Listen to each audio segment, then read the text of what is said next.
Dhamma Sanggani, ya. Jadi betul, Bante cek itu ada di kitab komentarnya di sini, ya. Abhidhamma Sanggani, ya, kitab komentarnya ada di Nidana Kata paragraf 186, ya. Kalau mau dicek, ya. Ini terjemahannya juga betul, walaupun ya kalimatnya nggak enak lah, ya. Jadi di sini dikatakan, siapakah yang bisa disebut sebagai pembabar dhamma? Ya. Sesungguhnya hanya para biku yang mengetahui abhidhamma yang dinamakan sebagai pembabar dhamma. Para biku yang tersisa bukan pembabar-pembabar dhamma. Walaupun mereka sedang membicarakan perkataan tentang dhamma, walaupun mereka sedang membicarakan perkataan tentang dhamma. Ya. Jadi kalau seorang biku tidak mengetahui abhidhamma, sekalipun dia membabarkan dhamma, dia tidak bisa disebut penceramah dhamma lah, ya. Apa singkatnya seperti itu, ya. Nah, terus kan Bante tanyakan kepada kalian, ya kan, apakah hal itu benar atau tidak, ya kan? Kalau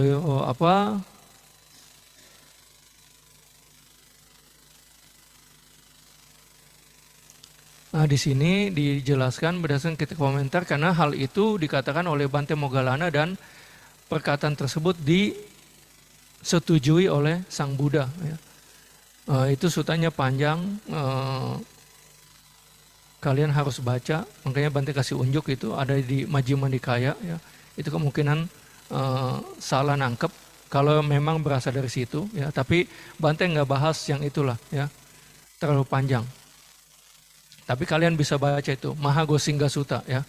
Di situ ada beberapa biku Sariputra, Bante Sariputra, Moggallana, Ananda, Rewata, Anuruddha, ya. Mereka sedang meditasi di sana, sedang berdiam, kemudian berkumpul diskusi siapa yang akan bisa menyinari hutan ini, ya, hutan Gosinga ini. Nah, tapi di sini, ya, ini yang paling gampang nih, makanya Bante kasih ini, ya. Anggutara kelompok 4 nomor 139, ya. Judulnya aja ini, Dhamma Katika, penceramah dhamma, ya.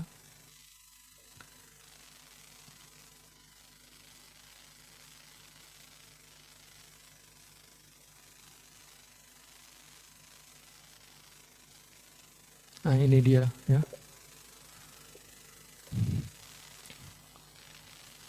Biku, ada 4 macam penceramah dhamma, ya. Ini terjemahannya kurang enak, tapi Bante akan berikan kata-kata menurut Bante, ya. Jadi di sini para biku, ya, ada penceramah dhamma, ya. Dia nggak banyak ngomong dan dia ngomongnya tidak bermakna. Tetapi, ya, dia ngomong kepada orang-orang yang berkumpulnya itu, yang mendengarkan itu, kepada orang-orang yang tidak mengetahui hal yang benar dan yang salah. Ya, anggaplah yang gampang, ini orang-orangnya yang mendengarkannya bodoh. Jadi sekalipun nih si biku, ya kan, ngomongnya salah dan dipercaya sama pendengarnya, ya dia tetap disebut penceramah dhamma. Ya. Ada lagi yang kedua, ya. Dia ngomongnya sedikit, tapi berarti, tapi benar yang diomongkannya, bermanfaat. Dan yang mendengarkannya, ya, itu bisa membedakan mana yang benar, mana yang tidak, atau mana yang bermanfaat, mana yang tidak. Ya. Dia tetap disebut penceramah dhamma juga. Penceramah yang ketiga, ya, dia ngomongnya banyak, tetapi nggak ada maknanya. Ya. Yang mendengarkannya itu tidak bisa membedakan mana yang bermanfaat, mana yang tidak. Ya.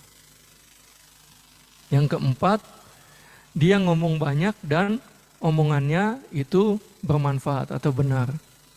Dan yang mendengarkannya bisa membedakan mana yang bermanfaat, mana yang tidak. terlepas yang mendengarkannya bisa atau tidak, ya, terlepas penceramahnya itu benar atau salah, punya pengetahuan yang baik atau tidak, pada saat dia membabarkan dhamma atau ajaran, dia disebut penceramah dhamma. Ya. Dhamma ini enggak harus ajaran Sang Buddha. Ya. Contoh, ada kan aliran-aliran lain pada saat zaman Sang Buddha. Pernah mendengar Niganta Nataputa? Ya kan? Nah kalau mereka ngomong, ya kan, mereka kelompoknya ya sangga. Kita juga, Sang Buddha juga, nih kelompok biku-biku ini ya sangga.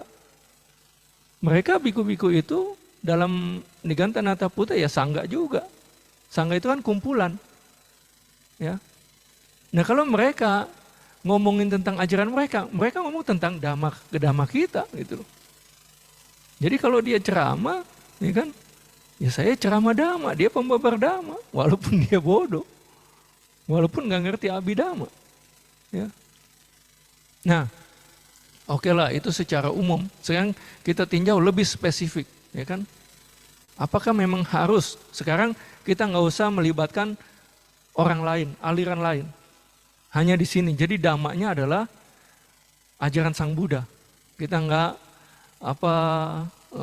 membahas atau menyangkutkan dengan ajaran orang lain, hanya ajaran Buddha saja. Jadi ruang lingkupnya para biku, upasaka, upasika, dan bikuni. Ya. Nah, sekarang di sutta lain, ya,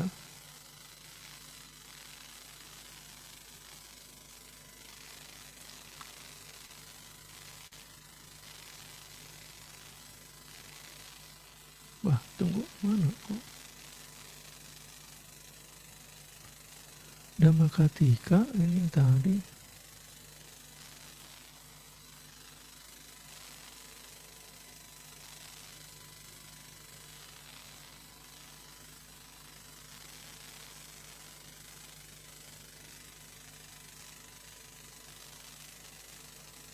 Wah, nggak ada, belum dibuka mau bantu.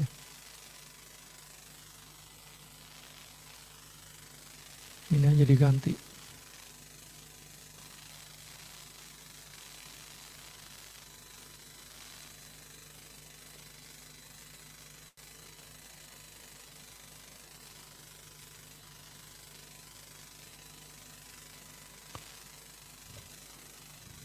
Oh ini udah 12.16 ya. S12.16.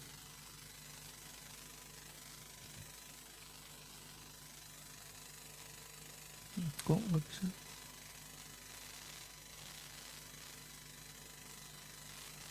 Oh, ngehang dia.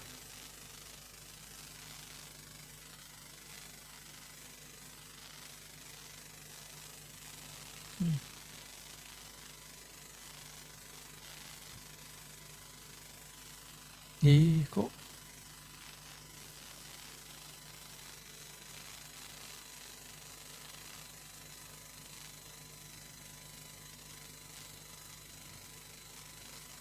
S 12.16. Nah, ini.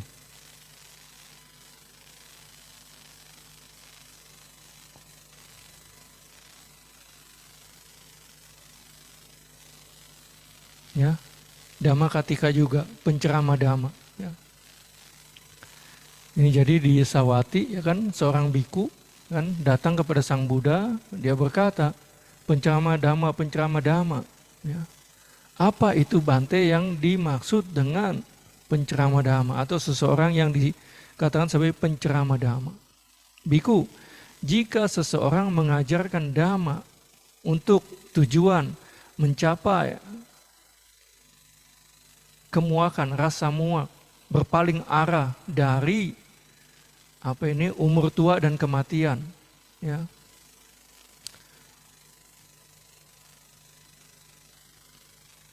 Agak susah ini. Jadi bila seorang biku mengajarkan dhamma, tujuannya itu agar menimbulkan rasa muak, agar berpaling atau agar meluruh, ya, hilang keinginan-keinginannya, terhadap usia tua dan kematian. Agar berpandang cessation ini tunggu.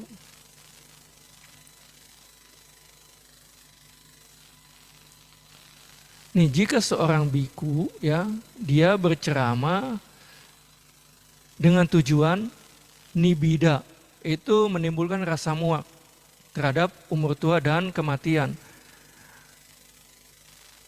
Dengan tujuan wiragaya, untuk apa? Menghilangkan nafsunya terhadap kehidupan, sehingga apa? Terbebas dari umur tua dan kematian. Untuk berakhirnya niroda pada umur tua dan kematian. Ya. Jadi dia diajarkan nama supaya bisa melihat kenyataan yang sesungguhnya bahwa umur tua itu dan kematian itu hal yang tidak baik. Jadi dijelaskan itu untuk apa? Timbul rasa muak, ketidaktertarikan lagi atau berpaling arah. Ya. Wiraga itu supaya apa? Hilang nafsunya. Niroda untuk mencapai akhir dari umur tua dan kematian. Ya. Nah, kalau biku mengatakan seperti itu, dia disebut apa? Ya, biku yang disebut penceramah dhamma. Ya. Apakah pada saat memberikan ceramah tersebut dia harus mengetahui abhidhamma atau tidak? Tidak harus. Ya, tidak harus. Contoh, ini di Winaya, Bante pernah mengatakannya, ya kan? Jadi calon Bante Sariputra pada saat itu melihat biku Asaji sedang pindapata, ya kan? Nah, kemudian beliau ikuti karena apa? Terpesona dengan perilaku, ya kan? Beliau ikuti. Nah, setelah selesai makan, beliau kan bertanya, ya kan? Tentang gurunya, ajaran yang dia anut, ya kan? Tolong beri ringkasannya lah kalau nggak bisa menjelaskan panjang lebar, ya kan? Setelah itu, ya kan, cuma dikatakan satu syair, ya kan? Dan Bante Sariputra tercerahkan. Cuman mengatakan ada sebab, ada akibat. Tathagata telah mengajarkan apa hal-hal yang mencapai keberakhiran dari sesuatu yang ada sebabnya. Ya. Nah, kalau kita juga mempelajari dan dipercaya katanya, ya, abhidhamma itu baru diajarkan pada saat wasa ke-7 katanya. Ada yang pernah mendengar itu? Ini kan belum lama setelah Buddha tercerahkan, baru beberapa orang biku, nggak lama kemudian Bante Sariputra bergabung. Ya. Jadi ini belum wasa ke-7. Yang wasa ke-7 itu yang naik ke Tawatimsa, ngajarin ibunya katanya. Ini kepercayaannya, ya kan? Jadi pada saat itu abhidhamma belum diajarkan, ya. Karena pada saat baru-baru abhidhamma belum diajarkan. Dan Bante Asaji itu hanya menjelaskan satu sutta, tapi dengan satu sutta itu bisa membuat Bante Sariputra tercerahkan. Ya. Tapi tidak menyinggung abhidhamma sama sekali di situ, ya kan? Apakah Bante Asaji tidak bisa disebut sebagai penceramah dhamma? Enggak demikian, ya. Bisa tetap disebut penceramah dhamma. Apalagi beliau membuat Bante Sariputra tercerahkan sehingga apa? Betul-betul menyadari kematian dan lain-lain ini adalah hal yang harus ditinggalkan ini. Ya. Ada lagi sutta-sutta yang terkait dengan pembabaran dhamma. Kalian bisa cari itu, ya, Dhammakatika. Nah, terusnya kan Bante berikan yang kitab komentar, ya kan? Cerita-cerita yang ada di kitab komentar. Contohnya, ya, itu Dhammapada syair 282, ya. Itu Biku Tucapotila, ya. Kalau yang baca buku meditasi atau buku-buku lain ini sering sekali nih, ya. Ini biku dikatakan, ya kan, ahli Tipitaka komentar. Beliau bukan hanya ahli Tipitaka, tapi bahkan kitab komentarnya juga. Semuanya jadi, ya. Tapi apa? Sama Sang Buddha sering disebut biku kosong, biku kosong. Dia disuruh belajar ke suatu kelompok biku, ada 30 arahat di sana. Dan ada samanera. Tiap arahat yang didatangin, ya kan, nggak mau ngajarin karena dia sombong. Kamu kan ya orang yang terpelajar, ya kan? Akhirnya dia belajar sama samanera, ya kan? Pengetahuannya kalah. Tapi dia belajar sama samanera. Akhirnya dia bisa tercerahkan. Ya kan? Yang berikutnya adalah, ada lagi, ini Bante nggak bisa jelasin panjang lebar, makanya Bante kasih supaya kalian bisa baca, ya kan? Ini ada arahat yang hanya hafal satu syair, ya. Ekudana, suara hati lah, ya. Eka dari eka itu, eka udana, jadi ekudana, ya. Eka kan satu. Nah, kalau dia meresitasikan itu, para dewa yang berada di hutan tempat dia berdiam itu pada tepuk tangan, bersorak. Sedangkan suatu ketika ada 2 orang biku, ahli Tipitaka juga. Ya.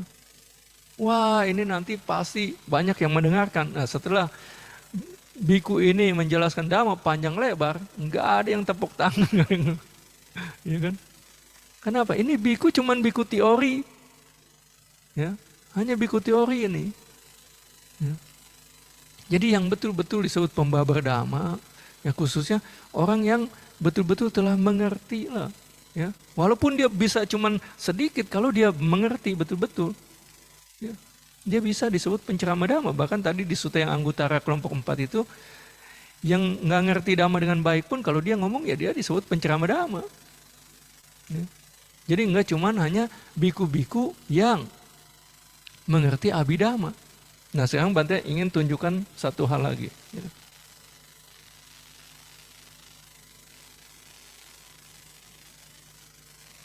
Nah, ini ya. Tadi apa itu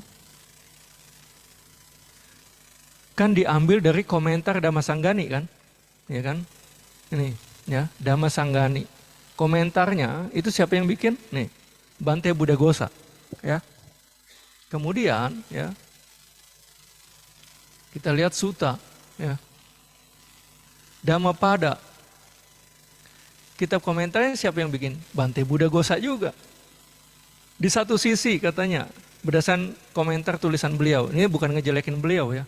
Mungkin beliau juga ngambil dari sumber yang sebelumnya. Ya. Di satu sisi dikatakan, biku yang nggak ngerti abhidhamma itu bukan penceramah dhamma. Hanya biku yang ngerti abhidhamma. Ya kan? Di satu sisi lagi dikatakan, sekalipun mengerti abhidhamma, bahkan kitab komentarnya, kalau cuman hanya teori doang, enggak betul-betul disebut ya apa biku yang sesungguhnya lah, masih kosong, nggak ada isinya, ya kan? Kalau biku yang kosong begitu, ya kan, ceramah dhamma juga nggak dihargai oleh para dewa, ya kan? Ini kan jadi terbalik kan? Di satu sisi yang di abhidhamma katanya, dia kalau ngerti abhidhamma, ya kan, baru itu disebut penceramah dhamma. Tapi yang satu sisi lagi, dia nggak ngerti abhidhamma, ini cuma ngerti satu syair doang, tapi lebih dihargain kan? Ini kan bertolak belakang kan? Sama-sama beliau yang nulis, iya nggak? Jadi apa? Yang ada di kitab komentar jangan langsung dipercaya. Tapi bukan berarti Bante ngajarkan jangan percaya. Ingat nggak dulu? Ada kan kitab komentar yang isinya salah juga yang Bante pernah jelaskan tuh. Lebih baik daripada menjadi raja dunia, ya kan? Lebih baik pergi ke alam dewa. Lebih baik daripada menjadi penguasa alam semesta, yaitu menjadi Sotapanna. Dan dijelaskan di situ apa maksudnya pergi ke alam dewa? Itu apa? Terlahir di sana, ya kan? Dikatakan alam dewanya itu ada berapa?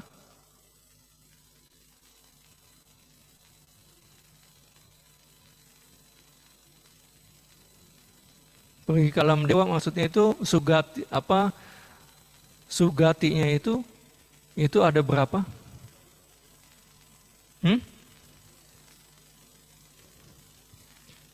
Semua alam kehidupan ada berapa? 31. Diambil 4. Berapa? 27. Dia kan dari alam manusia nggak dihitung dong.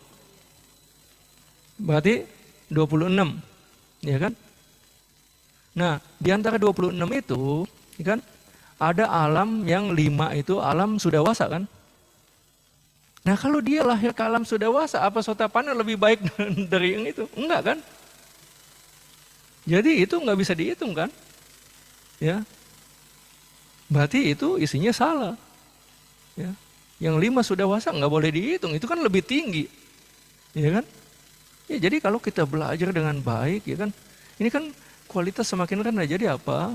Bante tidak mengatakan ini salah semua, enggak. Ya, kita harus hati-hati karena apa? Semakin banyak dhamma yang salah. Ya. Jadi apa? Kalau kita belajar kita akan tahu. Ya. Dan itu apa? Tadi di sini yang abhidhamma itu walaupun dikatakan ya kan. Terjemahan kata-kata di bawah ini saya sampaikan dengan tujuan hanya untuk memotivasi siapapun yang ingin mempelajari abhidhamma. Tapi ini karena ini enggak benar, ini jadi memojokkan bahwa yang enggak ngerti abhidhamma bukan penceramah dhamma yang sesungguhnya, ya. Ini enggak baik. Ya. Ini seharusnya kalau beliau mengerti ini tidak diposting ini karena ini aja salah, isinya aja salah. Jadi ya mungkin kalau belum terceraikan, kalau belum arahat lah masih ada kesombongan, pengen dipuji, ya kan? Kalau ini kan, dia penceramah dhamma nih yang sesungguhnya, dia ngerti abhidhamma, hanya kelompok-kelompok kita lah yang disebut penceramah dhamma, ya kan? Orang kan ya pastilah ada lah mungkin ke situ lah, ya. Nah itu kalau udah begitu dia berarti terserang oleh kesombongan. Dia ingin terserang oleh laba sakara siloka, ya. Khususnya sakara dan siloka, puji-pujian. Dia ini hebat nih, dia lah yang mereka lah yang sesungguhnya penceramah dhamma nih, karena mereka pada tahu abhidhamma, ya kan? Dan jadi dipuji-puji, sokongan pasti akan mengalir lah. Ini biku yang betul-betul. Itu adalah hal yang tidak baik, gitu, ya. Nah ini jangankan tentang dhamma, ya, tentang ini saja. Ya. Aduh.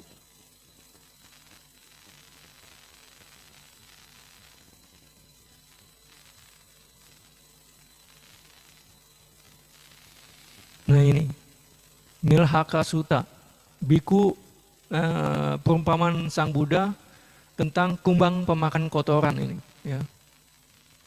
Jadi ini ada seorang biku, ya kan, ya kurang terpelajar lah, kurang tahu dhamma juga, kan. Jadi karena kebajikan di masa lalunya banyak, ya kan. Jadi dia di sini, nih, ya. Ketika dia kembali ke monasteri, ke wihara, ya kan, dia menyombongkan dirinya lah kepada para kelompok biku di sana, ya kan. Saya sudah makan sebanyak yang saya inginkan, ya kan. Saya juga udah dapat undangan lagi buat besok, ya, untuk makan besok. Dan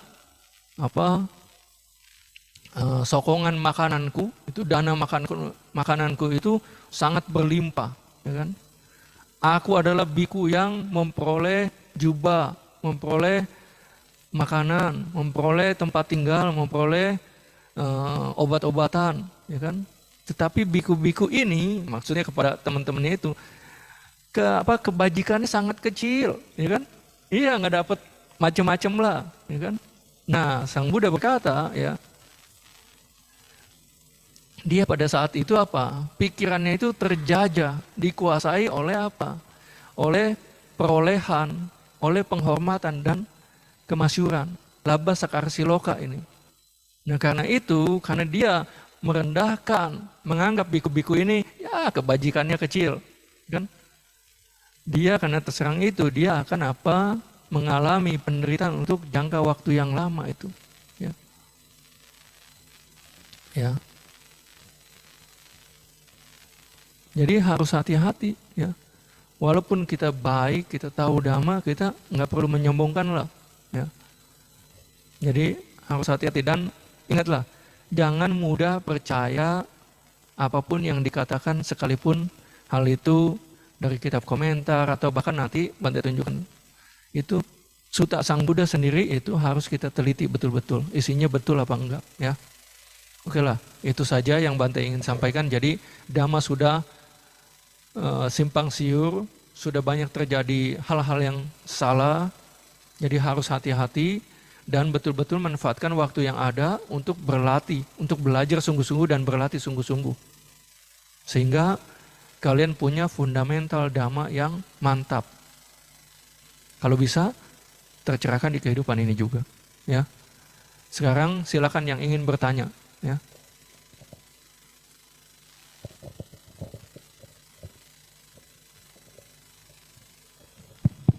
Teman-teman yang ingin bertanya?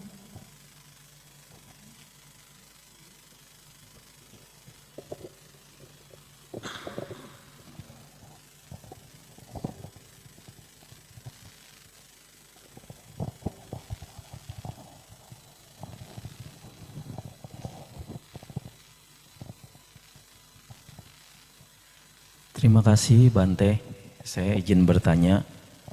Tadi di ceramah siang Bante ada mengatakan kalau nggak salah Anguttara Nikaya kelompok 10 ya, yang berisikan semua perbuatan ada buahnya. Nah di satu sisi saya pernah nonton di IG ya, seorang biku terkenal juga yang mengatakan tidak semua karma berbuah, karena kalau semuanya berbuah tidak ada pencapaian kesucian. Nah di sini saya agak bingung nih Bante, mohon penjelasan. Terima kasih. Ya, oke, makasih.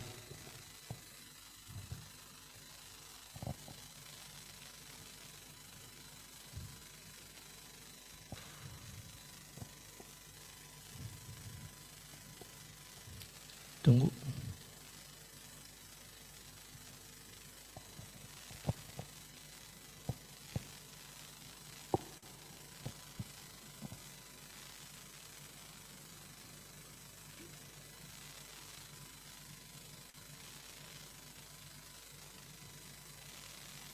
Oh, nggak ketemu Bante, sebetulnya ingin menunjukkan sutanya itu, ya. Tapi begini ya, oke lah. Kalau kalian cari tulisan-tulisan Bante atau ceramah Bante mungkin ketemu itu ada ya. Tapi ini apa? Bante lupa kata kuncinya itu ya. Nah,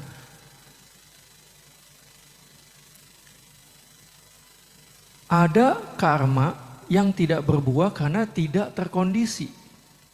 Ya. Tapi Sang Buddha jelas-jelas mengatakan di situ, semua perbuatan yang kita lakukan harus kita nikmati buahnya. Tapi enggak semuanya. Misalnya nih kan, melakukan sesuatu. Kan kecepatan pikiran kan luar biasa ya kan. Jadi buahnya banyak sekali ya kan. Tapi kan apa? Enggak semuanya harus kita terima. Enggak semuanya harus kita terima. Ya. Kalau kita ya tidak menerima sama sekali, itu enggak adil. Kalau yang kebaikan mungkin enggak apa-apa lah. Tapi kalau misalnya hal-hal buruk ya yang kita lakukan enggak berbuah sama sekali, itu tidak adil bagi yang menderita, yang telah kita lukai atau kita cederai. Ya. Nah, hal ini terjadi pada Bante Anggulimala. Beliau kan sudah banyak sekali kan membunuh kan. Nah, pada saat beliau akan meninggal, ya kan, Sang Buddha berkata, ya kan, mereka kan anggaplah orang-orang ini kan sudah banyak sekali yang dibuat menderita oleh Bante Anggulimala, ya kan? Jadi karma buruknya luar biasa. Maka ketika telah menjadi biku, ya kan, banyak orang yang takut, tetap takut. Selain itu apa? Ada yang melempar batu, mungkin bukan ke Bante Anggulimala, bukan sengaja. Ya mungkin melempar burung salah, jatuhnya kena Bante Anggulimala, ya kan? Ini adalah manifestasi dari buah perbuatan kita yang bisa berbuah di kehidupan ini juga. Kan di perbuatan itu kan hasilnya kan ada yang dirasakan di kehidupan ini, tepat setelah kehidupan ini dan kehidupan-kehidupan berikutnya, ya kan? Kalau seperti yang arahat-arahat lain, ya kan, mereka melakukan kebaikan, itu yang tepat setelah kehidupan ini dan kehidupan-kehidupan berikutnya itu udah nggak bakal berbuah sama sekali, ya kan? Makanya seorang arahat nggak bisa terlahir lagi, Pati Sandi pun udah nggak bakal bisa muncul, ya kan?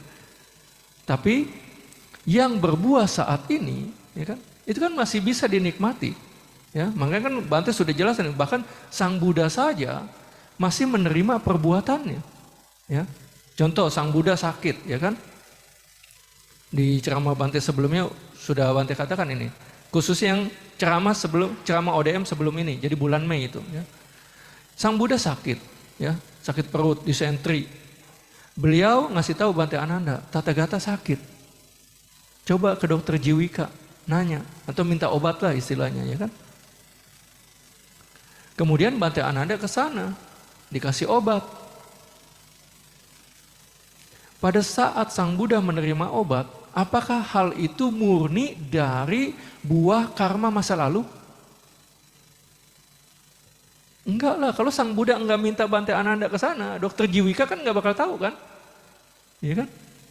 Enggak bakal itu dokter Jiwika ngirimin obat. Karena Sang Buddha berbuat sesuatu, ngirim Bante Ananda. Ya, meminta Bante Ananda, ini kan perbuatan kan? Ya. Selain itu, ya, yang gampang dan ini bisa dicari di Winaya, ya, itu ada di kitab Winaya. Ya. Bante Belatisisa ini upajayanya Bante Ananda. Ya. Dia ini suka meditasi, udah arahat. Jadi kalau Pindapata dapat satu mangkuk, ini Bante juga nggak habis, ini satu mangkuk ini kan besar sekali, ya kan? Banyak sekali. Nah, beliau dapat, ya kan? Kalau nggak habis, ya kan? Beliau nasinya dikeringin, ya. Besok pada saat selesai meditasi, ya, kalau dia mau makan, nasi yang udah kering itu direndam di air. Nah, setelah empuk beliau makan. Jadi kadang-kadang apa? Enggak setiap hari Pindapata. Biku-biku lain bingung, kok ini Bante jarang Pindapata? Bagaimana caranya? Nah, beliau jelaskan seperti itu. Dilaporin kepada Sang Buddha. Keluarlah peraturan, nggak boleh menyimpan, ya. Bahkan nyimpen garam aja nggak boleh, ya. Nah, beliau ini arahat, udah nggak ada nafsu sama sekali. Makan pun bukan untuk keserakan kan, bukan untuk memenuhi keserakannya kan. Hanya demi apa? Menghemat waktu. Saya bisa meditasi lebih banyak, ya. Seandainya Biku Belatisisa ini enggak melakukan hal itu, dia bakal ditegur Sang Buddha enggak? Enggak kan? Dia ditegur Sang Buddha akibat melakukan hal itu.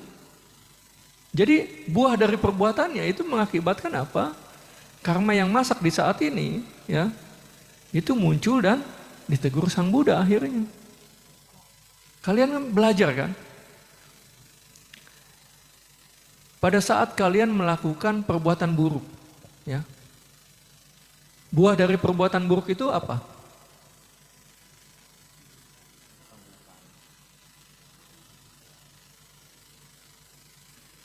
Aku salah wipaka, ya udah pastilah wipaka itu hasil. Aku salah ya aku salah lah. Tadi kan perbuatannya aku salah kama ya aku salah wipaka. Tapi apaan kan citanya apaan kan? Inilah pentingnya kita belajar. Karena ada ahetuka wipaka bagian yang aku salah kan? Contohnya ya apa? Mungkin melihat yang tidak kita inginkan, mendengar yang tidak kita inginkan, mencium yang tidak kita inginkan, ya kan? Kalau yang baik juga demikian kan? Melihat yang baik yang kita inginkan, mendengar yang kita inginkan, ya kan?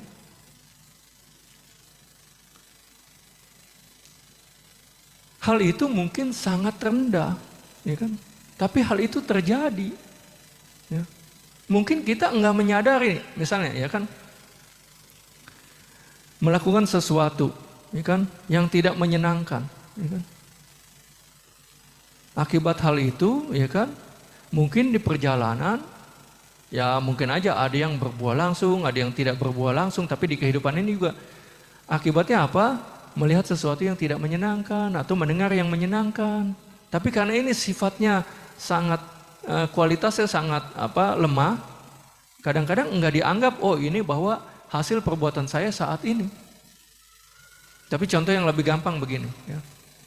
Kita nih, ya kan, mau jalan, ya kan. Karena kita, ya kan, melihat seseorang, ya kan, lagi membutuhkan pertolongan. Anggaplah ada orang tua yang tersandung, dia jatuh, kita tulungin. Padahal kita lagi melakukan perjalanan, ya kan.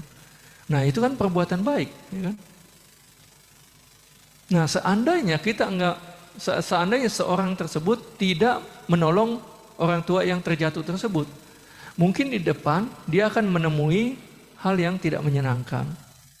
Atau mungkin dia, anggaplah di jalanan itu ada kulit pisang, mungkin dia kepleset kulit pisang. Tapi gara-gara dia nolongin si orang tua ini, ya kan, udah ada yang nginjak kulit pisang atau udah ada yang mindahin tuh kulit pisang tersebut. Jadi pas kita lewat, udah nggak ada itu. Ya. Tapi hal itu apa? Kecil sekali. Nah, kita ini kemungkinan apa? Enggak berpikir bahwa itu buah dari perbuatan yang baru saja kita lakukan. Tapi intinya, setiap perbuatan itu pasti ada buahnya. Tapi enggak semua buah tersebut harus kita terima. Ya. Supaya adil, tetap kita harus mendapatkan buahnya. Tapi mungkin dari 100% ya mungkin cuma 1%, bahkan 0,5%, apalagi kalau sudah arahat. Yang lainnya enggak termanifestasi, ya. Jadi kita harus betul-betul hati-hati, ya, dalam berpikir, ya. Jadi jangan karena biku terkenal ngomong langsung dikatakan betul. Apalagi biku saat ini. Biku yang nulis kitab komentar yang zaman-zaman itu jauh lebih hebat lagi kan. Itu saya tadi Bante sudah tunjukkan, ada yang salah-salah isinya. Apalagi biku saat ini. Ya. Mungkin banyak buku yang salah dan lain-lain. Ya, Bante sudah tunjukkan itu dan di artikel Bante ada kan. Apakah pantas untuk mempercayai, biar apa? Bante ngomongnya pas. Jadi kalau nanti mau diperiksa, artikelnya ada itu, ya.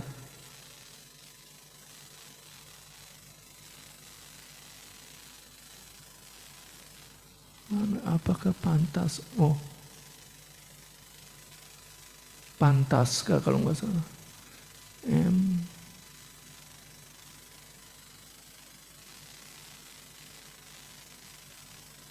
Nah ini. Pantaskah untuk selalu mempercayai perkataan seorang biku? Ya, itu Bante jelaskan. Ya, jadi sekalipun itu biku senior, itu tidak boleh langsung kita percaya. Ya, di sini ada contoh-contohnya kalau nggak salah. Oh ini nggak ada contohnya, tapi ada Bante artikel yang membahas ini hanya ringkasannya kalau nggak salah.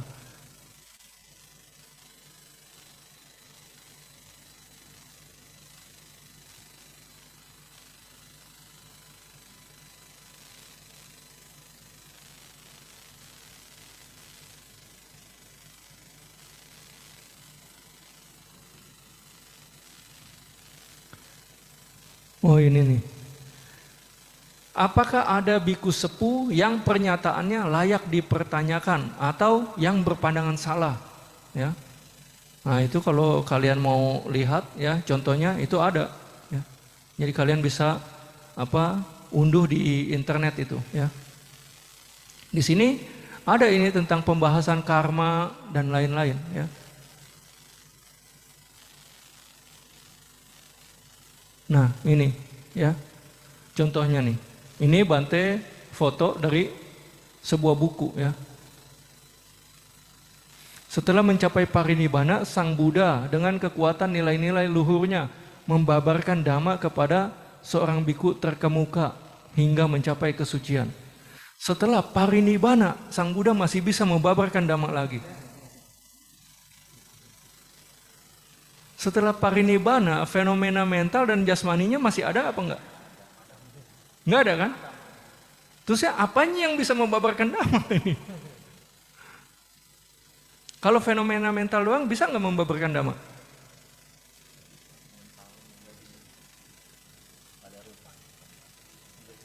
Tidak bisa. Ini kan Bante kasih contoh kan tentang apa? Sang Buddha ketika baru tercerahkan, ya, beliau merenungkan kepada siapa? Aku pertama kali mengajarkan dhamma, ya kan? Bekas guru Bodhisatta, Udaka Ramaputra dan Alara Kalama, ya kan?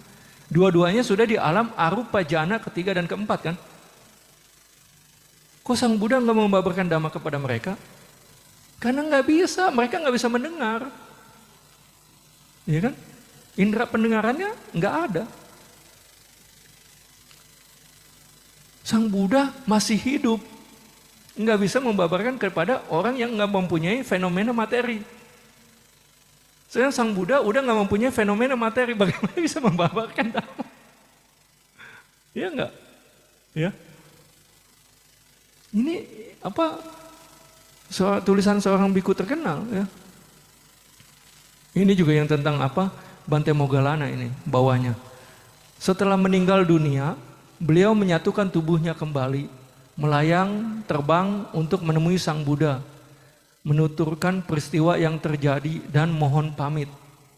Riwayat Bante Moggallana adalah dasar untuk mengerti bahwa baik Sang Buddha ataupun para siswa suci kalau telah mencapai parinibbana, beliau hanya telah tidak berjasmani. Jadi kalau telah mencapai parinibbana cuman hilang jasmaninya doang, fenomena materi masih ada. Nah kalau begini salah apa betul? Salah lah, ya. Jadi banyaklah ya buku-buku yang isinya salah. Makanya sekalipun itu guru terkenal, baik itu biku atau ya, upasaka, upasika, romo, ramani, jangan langsung dipercaya. Ya, kita harus bandingkan dengan yang ada di Dhamma dan Winaya. Ini sesuai dengan ujangan Sang Buddha. Bahkan yang ada di Dhamma dan Winaya kita harus teliti lagi. Jangan langsung kita terima saja, ya. Karena apa? Dhamma dan Winaya, contohnya di Sutta, pakai terjemahan yang ada, yang bahasa Indonesia. Itu kan banyak salahnya juga kan, kata-katanya kan. Kalau kita langsung percaya saya, isinya jadi salah.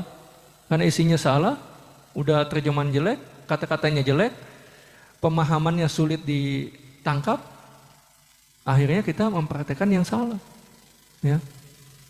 Damanya akan semakin menyimpang, jadi harus hati-hati. Ya. Makanya keluar itu di Kesamuti Sutta, jangan langsung percaya sekalipun hal itu ada di Tipitaka. Ya. Jadi di ODM berikutnya, kalau jadwal Bante akan bahas itu yang pernyataan biku leher kuning. Ya. Jadi suatu saat nanti ada itu disebutnya biku leher kuning. Ya. Udah biku yang tidak bermoral lah. Ya. Nah kalau kita berdana dengan tujuan berdana kepada biku tersebut dan ditujukan kepada sangga, tetap buahnya berlimpah, bahkan melebihi dari berdana kepada seorang arahat. Ya, Bante pernah membahas tapi Bante akan jelaskan lagi. Ya mudah-mudahan dengan pengetahuan kalian yang sudah semakin meningkat bisa lebih mengerti, dan Bante akan juga tinjau dari sisi winaya, ya, dari winaya juga, bahkan dari sutta yang sama. Nah kalau kalian masih ingat tuh ada 4 pemurnian dhamma, pemurnian bukan dhamma, dana. Ada yang ingat nggak? Dimurnikan oleh siapa?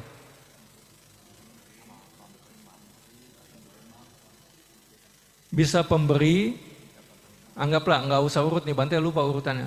Oleh pemberi, oleh penerima, oleh keduanya atau bukan oleh keduanya. Ya kan? Yang paling banyak hasilnya itu dimurnikan oleh keduanya kan. Ini kan katanya kan biku leher kuning ini di masa depan ya kan. Biku tidak bermoral. Jadi penerimanya biku tidak bermoral itu bisa memurnikan dana tersebut enggak? Enggak bisa. Kalau bikunya saja udah tidak bermoral, pengikutnya kira-kira jauh lebih bermoral apa enggak? Enggak kan?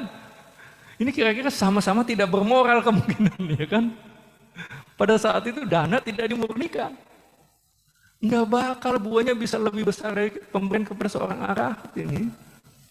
Dan dikatakan di kitab komentar, mengapa bisa buahnya berlimpah?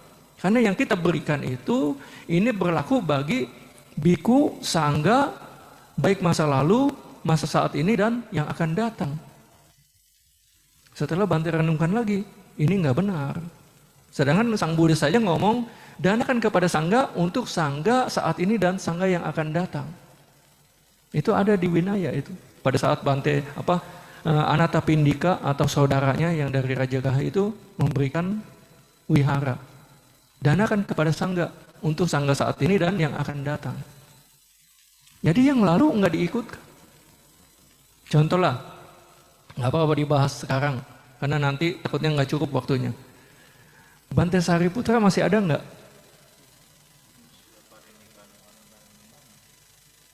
Jadi Bante Sariputra sudah tidak bisa menikmati nih. Kalau kalian nih berdana kepada sangga, dana wihara. Tuh Bante Sariputra, Bante Moggallana masih bisa menikmati nggak? Nggak bisa. Oke lah, mereka kan udah parinibbana. Sekarang biku-biku yang belum parinibbana nih. Yang telah mencapai kesucian, Sotapanna, Sakadagami, Anagami kan masih ada kan? Mereka masih bisa menikmati nggak? Mereka bisa masih dianggap sangga nggak? Arya sangga iya, tapi bukan sangga yang sesungguhnya. Karena mereka bukan biku lagi. Biku itu hanya manusia atau bisa ada di alam dewa dan lain-lain. Apa hanya manusia? Hanya manusia yang dianggap biku. Bahkan kalau ditabis, kamu manusia bukan? Kan ditanya kan? Makanya tuh yang apa kalau yang pernah dengar Bante cerita tentang naga yang menyamar jadi biku kan? Jadi brahmana kemudian ditabiskan kan? Nggak boleh. Ya kan? Kamu harus lepas jubah. Jadi biku yang telah mencapai kesucian lahir jadi dewa. Statusnya udah bukan biku lagi. Dia nggak bisa ditabis jadi biku juga walaupun menyamar punya kesan, nggak bisa ditabis jadi biku. Jadi biku yang lalu itu udah nggak dianggap. Ya. Terus ya Arya Sangga. Sangga itu disebut kelompok para suci. Tapi bukan berarti nih ya upasaka, upasika yang mencapai kesucian, ya termasuk orang suci. Arya Sangga masuk kelompok orang-orang suci gitu loh, bukan sangga yang maksud biku di sini. Ya. Jadi harus mengerti itu. Jadi biku yang sudah lalu, makanya apa? Enggak disebutkan oleh Sang Buddha, kenapa? Udah bukan biku lagi. Ya. Jadi yang didanakan untuk tujuan sangga itu sangga saat ini dan yang akan datang. Jadi apa?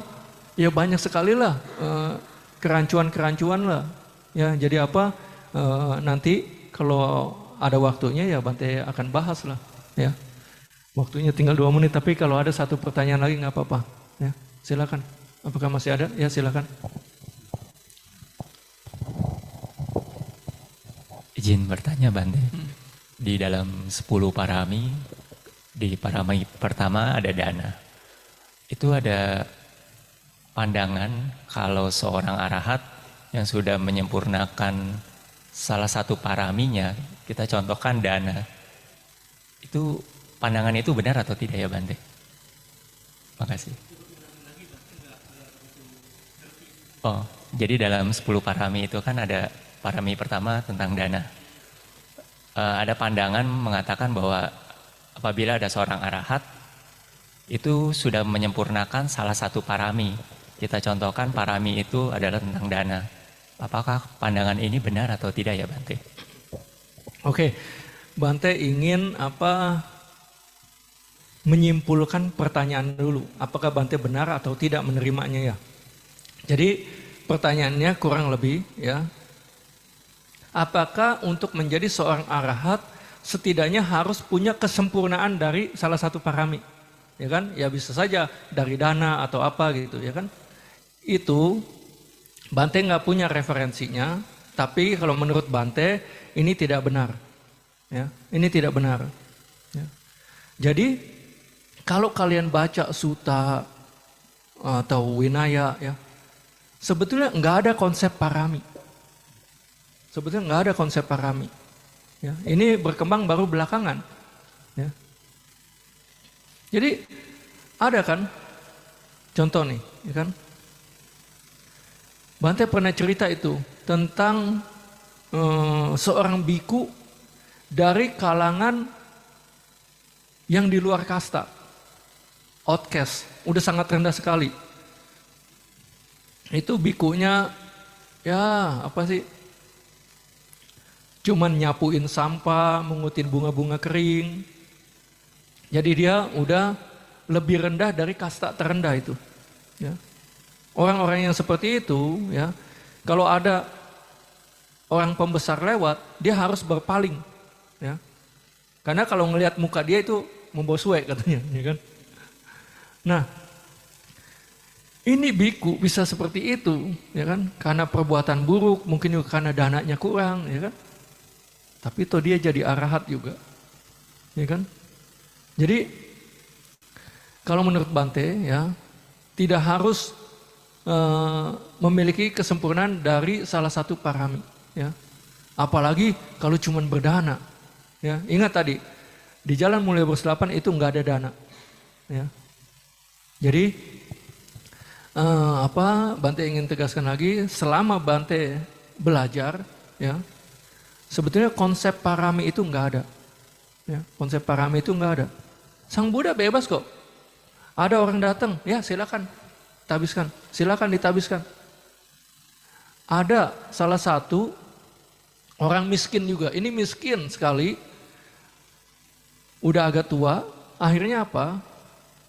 Beliau memutuskan untuk jadi asisten di wihara yang suka bantu-bantu biku, ya kan? Beliau mau ditabiskan, tapi nggak ada yang mau menhabiskan, ya, karena beliau sudah tua dan ya mungkin karma buruk berbuah lah. Jadi suatu ketika, ya kan, ketemu Sang Buddha, ditanya-tanya, saya sebetulnya mau jadi biku. Terus saya kenapa belum jadi biku? Nggak ada yang mau mentabiskan saya, ya, udah miskin, nggak ada yang mau mentabiskan. Terus Sang Buddha bilang, ya kan, dikumpulin nih biku-biku.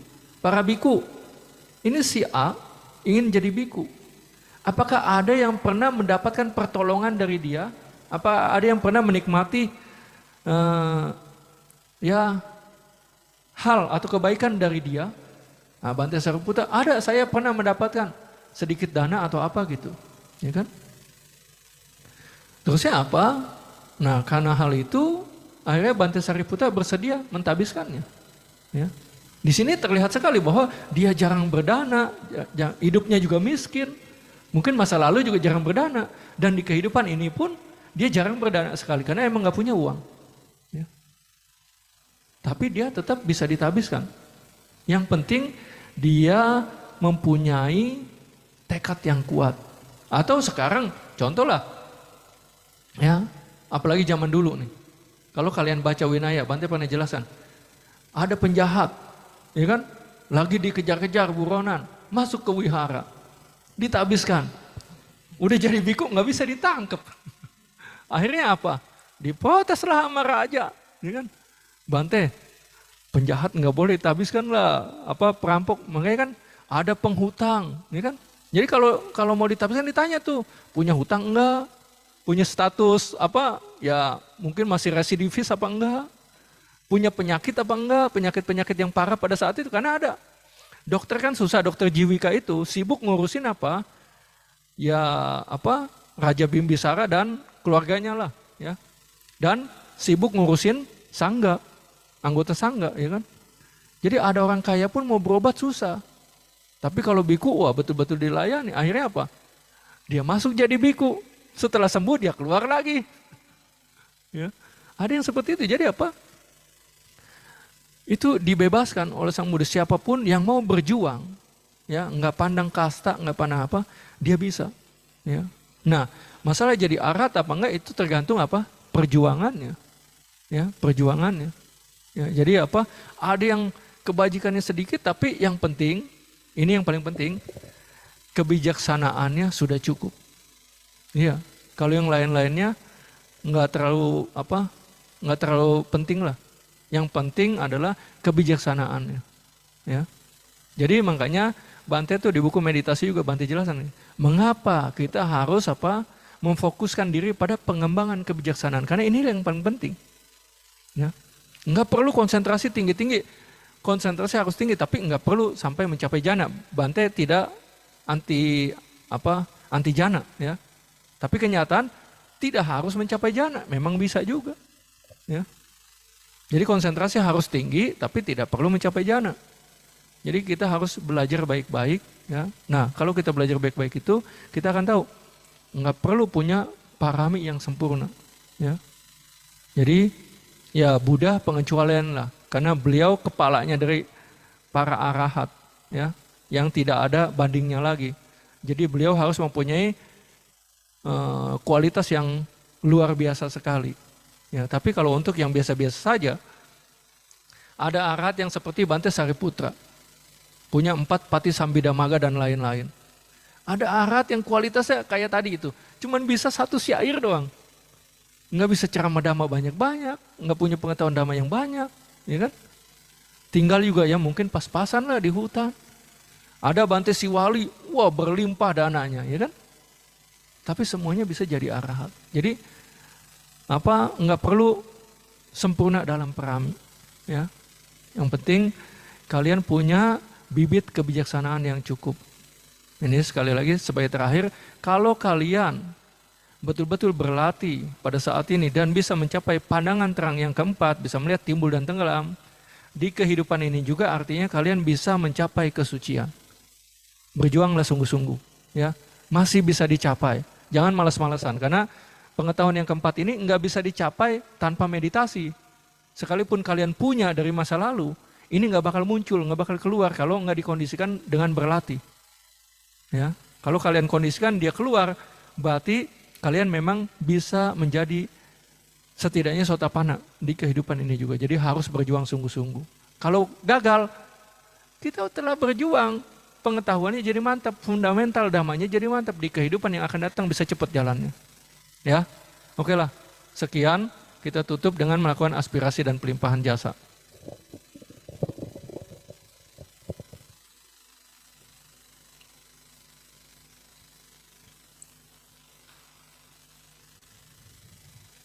Semoga jasa kebajikan yang kami kumpulkan menjadi landasan yang kuat bagi tercapainya maga, pala, dan nibbana. Kami juga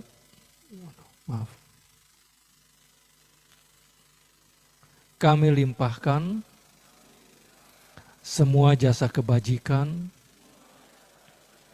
yang kami kumpulkan kepada semua makhluk, khususnya kepada almarhum Bapak Amir Sujono, almarhum Bapak Pandit J.K. Harudin, Ibu Poekti, dan para leluhur kami, serta para dewa-dewi yang berada di sini dan sekitarnya. Semoga semua makhluk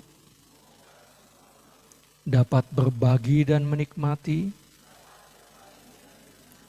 sebesar jasa kebajikan yang kami kumpulkan. Semoga semua makhluk hidup bahagia, damai, dan bebas dari penderitaan. Semoga semua makhluk secepatnya mencapai nibbana. Sadu, sadu, sadu.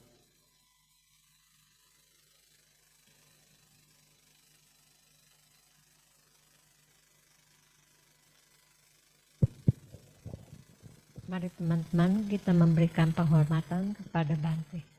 Okasa wandami Bante. Suki hontu dukkha muccantu. Semoga kalian semua bahagia. Semoga kalian semua dapat berlatih dhamma dengan baik.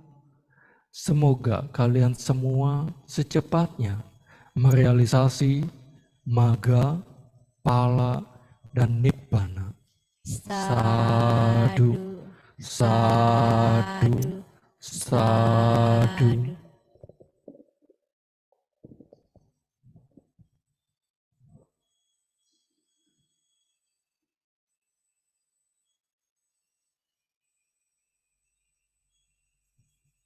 Mari teman-teman kita tutup dengan membacakan nama Karapata secara bersama. Arahang sama sambuddho bhagawa Buddhang bhagawantang abiwademi.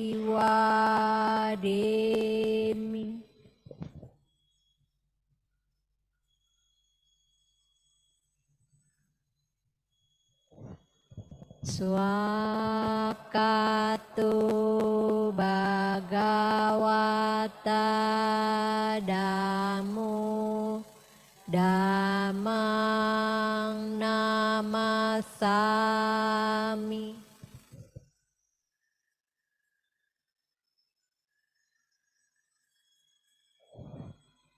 Supatipanno bhagavato sawaka sanggo sanggang namami.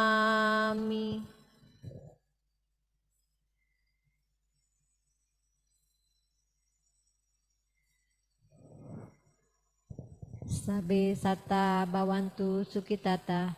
Semoga semua makhluk hidup berbahagia.